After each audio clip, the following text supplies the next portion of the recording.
नमस्कार, बहुत स्वागत है आप सभी का। आप देख रहे हैं न्यूज 18 बिहार झारखंड। मैं हूं आपके साथ जया मिश्रा। चलिए बुलेटिन की शुरुआत बड़ी खबर के साथ करेंगे। यमन से ये बड़ी खबर, जहां निमिषा प्रिया की सजा टाल दी गई है। निमिषा की फांसी की सजा टल चुकी है। हत्या मामले में आज उन्हें सजा दी जानी थी, लेकिन अब खबर है कि ये सजा टाल दी गई है। और चलिए आगे बढ़ते हुए एक और बड़ी खबर आपके सामने रखेंगे।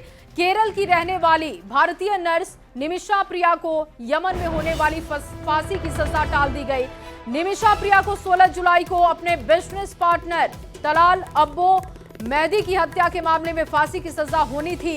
केरल के प्रभावशाली सुन्नी मुस्लिम नेता कंथापुरम एपी अबुकर मुस्लियार के हस्तक्षेप से हो रही बातचीत के बाद यमन के स्थानीय अधिकारियों ने निमिषा की सजा स्थगित कर दी है, इस बात की जानकारी मिल रही है। और आगे बढ़ते हुए एक और खबर आपके सामने रखेंगे। देखिए, मुंबई एयरपोर्ट पर 62 करोड़ की कोकेन जब्त हुई है।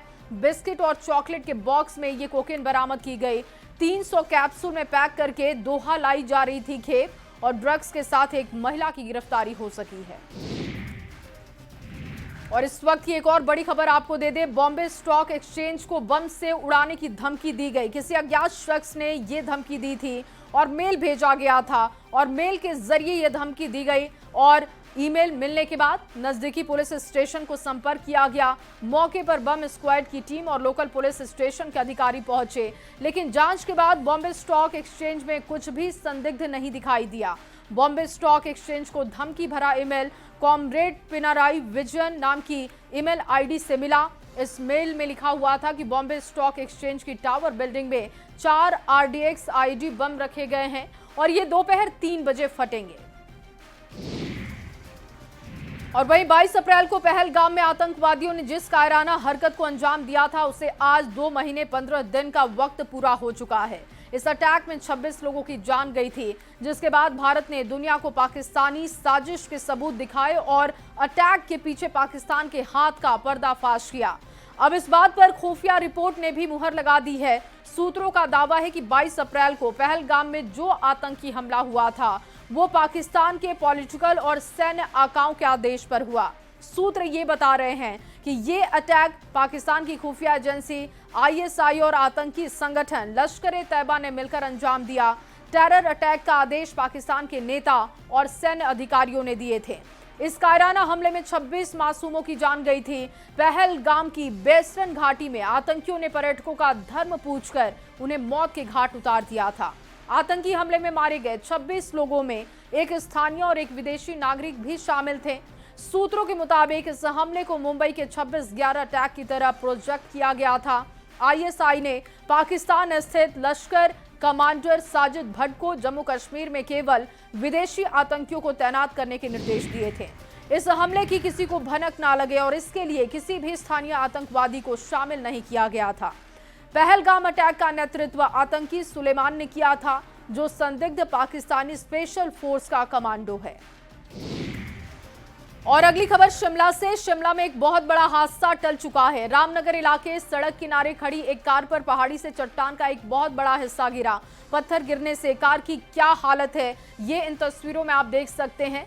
मगर गनीमत ये रही कि हादसे के वक्त कार में कोई नहीं था, ना ही सड़क पर उस वक्त कोई वाहनों की आवाजाही थी। ये कार हिमाचल हाईकोर्ट में काम करने वाले उपेंद्र नाम के शख्स की बताई जा रही है, जो कि सोमवार शाम सड़क किनारे कार को पार्क करके अपने घर गए हुए थे। सुबह आकर जब देखा तो ये सोचकर वो दहल उठे कि अगर कार में कोई बैठा होता तो उसकी स्थिति क्या होती।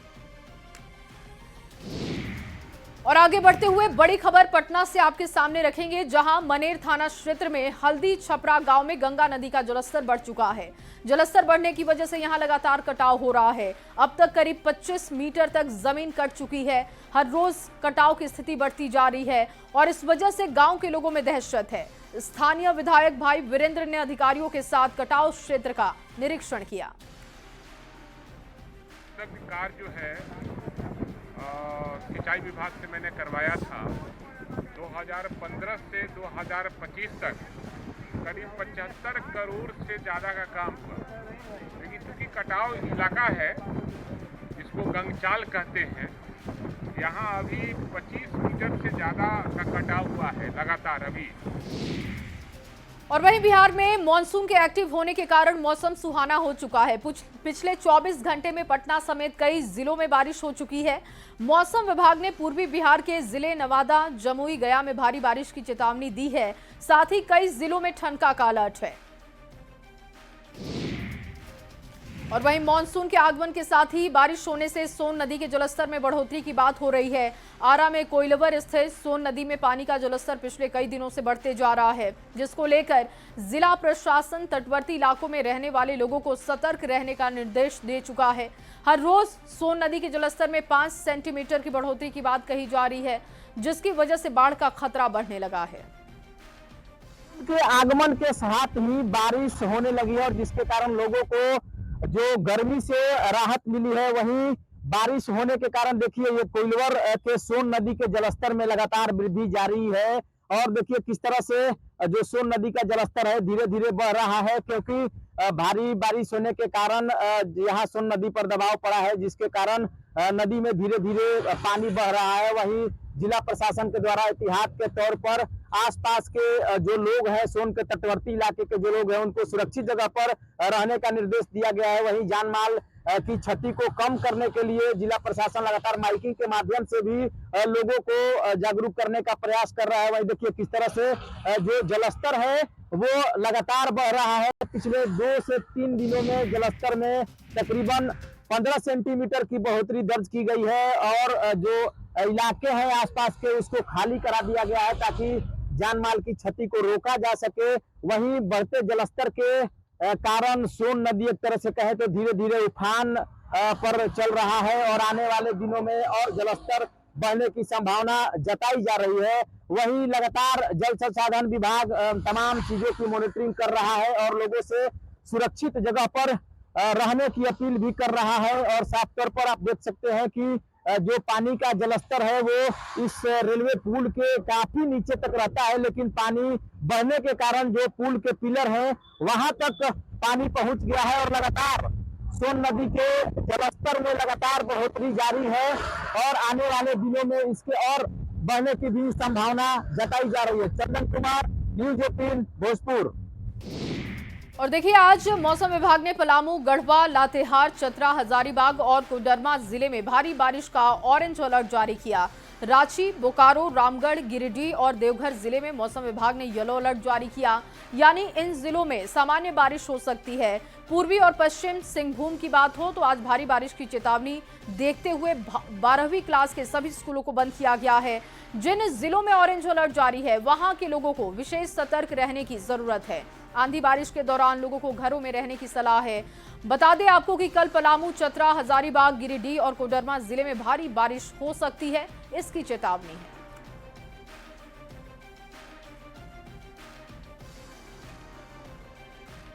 तो मौसम विभाग की तरफ से लगातार चेतावनी जारी की जा रही है और तस्वीरें भी आपके सामने। देखिए पश्चिम सिंहभूम जिले में भारी बारिश के कारण नदी नाले उफान पर हैं। NH 320 के ऊपर से पानी बहता हुआ दिखा, जिसकी वजह से गाड़ियों का आना जाना यहां पर बंद हुआ। भारी बारिश के अलर्ट की वजह से आज जिले में सभी स्कूल बंद हैं। और वहीं जमशेदपुर में डिमना डैम में युवाओं को लगातार सतर्क किया जा रहा है, क्योंकि मौत को यहां पर युवक दावत देते हुए दिख रहे हैं। मूसलाधार बारिश हो रही है, जिसके बाद जमुना डैम का एक फाटक खोला गया और डैम को देखने के लिए बड़ी संख्या में लोग पहुंच रहे हैं, लेकिन कुछ युवा डैम के अंदर उतरकर वीडियो बनाते हुए देखे गए, जो जानलेवा हो सकता है। बड़ी खबर दुमका के बासुकीनाथ से, जहां पर आंधी बारिश में श्रद्धालुओं को बारिश और धूप से बचाने के लिए बना शेड अचानक गिर गया। इस हादसे में 4 कांवड़ियों को चोट लगी है। घायल कांवड़ियों को हॉस्पिटलाइज किया गया और 3 बिहार के नालंदा के इसमें बताए जा रहे हैं। तारा मंदिर रूट लाइन पर हुए इस हादसे में सबक लेने की जरूरत है, क्योंकि मेला 1 महीने तक चलेगा और आने वाले दिनों में श्रद्धालुओं की संख्या और बढ़ेगी।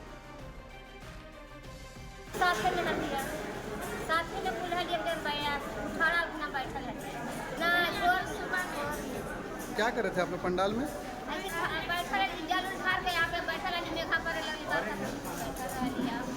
चोट लगा? जल ढार के आए ना तो आके मैं पंडाल में खड़ी है तो पंडाल चोट घाट लगा? चोट लगा, बहुत जन के चोट लगा, मगर हम लोग और अगली खबर खूंटी से, जहां तोरपा सिमडेगा मार्ग पर बनई नदी पुल के ध्वस्त होने के बाद खतरा और ज्यादा बढ़ चुका है। टूटे पुल का एक हिस्सा एक तरफ झुक सकता है और इसके नीचे डायवर्सन बनाने का प्लान है। इसके लिए निविदा निकाली गई है। 16 जुलाई तक डायवर्सन के लिए निविदा जमा करने की आखिरी तारीख है और ऐसे में डायवर्सन बनाने का प्लान ही सवालों के घेरे में है। आपको बता दें कि डायवर्सन के बन जाने से ये रास्ता सीधे अमरेश्वर धाम के लिए जुड़ जाएगा और ऐसे में एक तरफ झुक रहा पुल बड़े हादसे का सबब बन सकता है। सावन महीने में श्रद्धालु फिलहाल वैकल्पिक रास्तों से होकर मंदिर जा रहे हैं। फिलहाल लगातार हो रही बारिश की वजह से बनई नदी अपने उफान पर है और ऐसे में कोई नदी पार करने की हिम्मत नहीं जुटा पा रहा। पुल से कोई गुजरे, इसके लिए गार्ड को भी यहां पर तैनात किया गया है। और अब खबर जल जमाव को लेकर है। लगातार हो रही बारिश से हर जिले में प्रशासन की तैयारियों की पोल खुल चुकी है। जमशेदपुर की बात हो तो जल जमाव से यहां बुरा हाल है। मानगो पारडी के नंबर 9 वार्ड में बाढ़ जैसे हालात पैदा हो चुके हैं। जल निकासी की व्यवस्था नहीं होने से बाढ़ जैसे हालात बने और कई घरों में पानी घुस चुका है। एक प्राइवेट स्कूल जल जमाव की वजह से 15 दिनों से बंद है। लोग काफी परेशान हैं, लेकिन उनकी सुध लेने वाला कोई नहीं। ये पानी मतलब समस्या अगर कहा जाए तो पहले हमारा ये समस्या नहीं था कि जब से ये बिल्डिंग बनी है ना, तो ये पानी का जो निकासी को ब्लॉक कर दिया गया और ये पानी जो आती है पूरा पहाड़ से आती है। मतलब एक जगह का पानी नहीं है, चारों तरफ से होके यहाँ से गुजर के जाती है। पहाड़ का पानी घुसा, पहाड़ का पानी। तो हम अपना सुविधा के लिए इस साल अभी काफ़ी खर्चा करके नाला बना दिए। समस्या ये कि यहाँ से आगे का जो नाला का जो कनेक्ट है वो डिस्कनेक्ट किया गया। कारण है कि ये बिल्डिंग बन गया जो। हाँ, बिल्डिंग के आगे पानी आगे निकासी नहीं हो पा रहा। कितने दिनों से स्कूल बंद है आपका? ये तकरीबन 2 सप्ताह हो गया सर। 2 हफ्ता से बंद? 2 हफ्ता से बंद। और आगे बढ़ते हुए पटना से आपको बड़ी खबर बताते हैं। बैंक मैनेजर अभिषेक वरुण का शव बरामद किया जा चुका है। कई दिनों से वो लापता थे। बेउर इलाके में कुएं में उनका शव मिला। कुएं से मैनेजर की स्कूटी भी बरामद हो गई है। कंकड़ बाग के रहने वाले थे अभिषेक और ICICI लंबाट के ब्रांच मैनेजर थे। अभिषेक वरुण और कल रात रामकृष्ण नगर इलाके में एक पार्टी में फैमिली के साथ वो गए हुए थे। रात 10 बजे पत्नी और बच्चे घर लौट गए, लेकिन अभिषेक वहां पर रुक गए। रात 3 बजे पत्नी को फोन कर कहा एक्सीडेंट हो गया है और इसके बाद से उनका मोबाइल स्विच ऑफ था। सूचना पर पहुंची पुलिस ने डॉग स्क्वाड और FSL टीम की मदद ली है। अब जांच शुरू की गई है। पुलिस इस पूरे मामले को संदिग्ध मानते हुए जांच कर रही है। परिजन हत्या की आशंका जता रहे हैं। शव को कुएं से निकाला जा रहा है और उसके बाद पोस्टमार्टम के लिए भेजा जाएगा। कॉल डिटेल्स और CCTV फुटेज भी जांच के दायरे में है और ये जानकारी अब तक सामने रखी गई है। अकेले स्कूटी चला रहे हैं और अकेले स्कूटी चलाते हुए बाईपास रोड होते हुए बिगरापुर बाईपास 10:24 के करीब देखा गया है। उसके बाद रात के 11 बजे के करीब इनको यहीं पास के एक घर के CCTV में अकेले बाइक चला करके आते देखा गया है। सो प्रथम दृष्टया जो ऐसा प्रतीत होता है कि नशे की हालत में एक्सीडेंट, बट पुलिस जो है हर एंगल से जांच कर रही है। हम मौजूद हैं बेउर थाना क्षेत्र के हसनपुरा बधार में और यही कुएं में शव मिला है। आप तस्वीरों में देख सकते हैं कि FSL की टीम भी यहाँ आई हुई है और जो डॉग स्क्वाड है वो भी आई हुई है। साथ ही जो है DSP सचिवालय और DSP फुलवारी दोनों पहुंचे हुए हैं और इसी कुएं में शव निकालने की प्रक्रिया चल रही है। सीढ़ी लगाई गई है, रस्सी लगाई गई है और शव निकाला जा रहा है। जो अभिषेक वरुण है उनका शव इसी कुएं के अंदर है और इस कुएं में कैसे पहुंचा ये एक सवाल है। आप तस्वीरों में देख लीजिए, ये जो रास्ता है इस रास्ते से स्कूटी आने की संभावना जताई जा रही है, लेकिन ऐसा रास्ता नहीं है जिससे स्कूटी आसानी से यहाँ आ जाए। चारों तरफ ईंट की दीवार है और हमारे ऊपर स्कूटर गिरा हुआ है और हम उसके नीचे दबे हुए हैं। तो वैसी स्थिति यहाँ पर है, लेकिन फिर भी सवाल ये उठता है कि आखिर स्कूटी यहाँ तक आई तो आई कैसे, और आई तो फिर जहाँ पर चौड़ा जगह है वहां पर कुएं में कैसे स्कूटी गिर जाती है। हालांकि परिजनों के मुताबिक शराब के नशे में थे, लेकिन ये जांच का विषय है और इसमें जो है जिस तरह से यहाँ पे शव मिले हैं वो भी एक सवालिया निशान खड़ा करता है कि आखिर जो शव यहाँ मिला है तो किस परिस्थिति में यहाँ वो आए। बेउर से न्यूज़ 18 के लिए मर्जिद शर्मा। हुए अब अगली खबर आपको देते हैं। सावन के मौके पर तेजस्वी यादव ने पूजा करते हुए एक्स पर एक फोटो डाली है जिसको लेकर बीजेपी ने निशाना साधा है। कहा कि हिंदुओं की श्रद्धा अब तेजस्वी यादव के लिए केवल एक राजनीतिक नाटक है। तेजस्वी चुनावी सीजन में 2020 की फोटो डालकर शिव भक्त होने का ढोंग कर रहे हैं। कांग्रेस सांसद प्रियंका गांधी से मुलाकात के बाद पूर्णिया सांसद पप्पू यादव अलग अंदाज में दिखे। पप्पू यादव ने कहा कि हमने प्रियंका गांधी को बिहार आने का आग्रह किया। पप्पू यादव ने कहा कि कांग्रेस को कोई आंख ना दिखाए, कांग्रेस का रिस्पेक्ट कायम रहे और इसका हम सबको ख्याल रखना होगा। बाकी राहुल गांधी प्रियंका गांधी तय करें। और बिहार में साल 2030 तक 1 करोड़ नौकरी और रोजगार देने का रास्ता साफ हो चुका है। नीतीश कैबिनेट की बैठक में इस लक्ष्य को मंजूरी मिल चुकी है। अब 1 करोड़ नौकरी और रोजगार के लक्ष्य को पूरा करने के लिए विकास आयुक्त के नेतृत्व में 12 सदस्यीय उच्च स्तरीय कमेटी का गठन हुआ। कैबिनेट की बैठक में कुल 30 प्रस्तावों पर मुहर लगी है। आपको बता दें कि 2 दिन पहले मुख्यमंत्री नीतीश कुमार ने एक्स पर पोस्ट कर 2030 तक 1 करोड़ नौकरी और रोजगार देने के सरकार के लक्ष्य का ऐलान किया था, जिस पर आज कैबिनेट ने मुहर लगाई। पूर्ण एजेंडा है श्रम संसाधन विभाग का। इसमें राज्य सरकार ने यह निर्णय लिया है कि 2025 से 30 तक राज्य सरकार राज्य में 1 करोड़ नौकरियां और रोजगार सृजन के कार्य करेगी। 5 वर्ष 2025 से 30 तक राज्य सरकार बिहार राज्य में 1 करोड़ नौकरी एवं रोजगार सृजन करने का लक्ष्य निर्धारित किया गया है।